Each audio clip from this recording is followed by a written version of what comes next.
Hey, look, Sheriff, what's all the hubbub about? Sounds like good advice to me. Well, I'll tell you, overwhelmingly, the comments on our Facebook page, emails, everything else, overwhelmingly has been supportive of our message.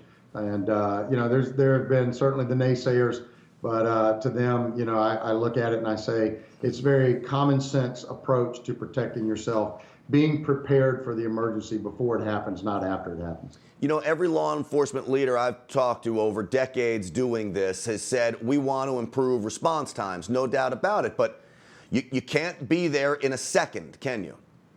No, you can, and that's one of the things that we've said for a long time is the best law enforcement agencies in the country have response times in minutes, but a violent criminal can take your life in a second. So you're the first line of defense for you, your family, those around you in the movie theater. You're the first line of defense. We are coming Mach 2 with our hair on fire, but we don't know to come until 911's been called, and by then the incident's already happened.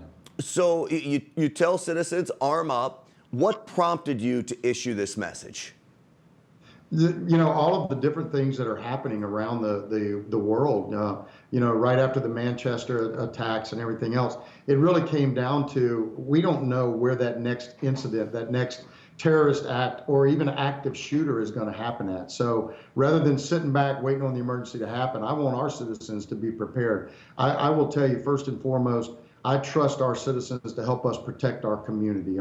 They actually protect us just as much as we protect them. And so this is a process of us being prepared. This is a process of us knowing what we can do, what we should be prepared to do. And somebody asked in an email, they said, well, how many terrorist activities have you had in Brevard County? And thankfully, the answer to that is none. But I'm sure that the other places, Orlando, Fort Lauderdale, Manchester, on, hadn't had any before either. So we have to be prepared for that emergency when it happens.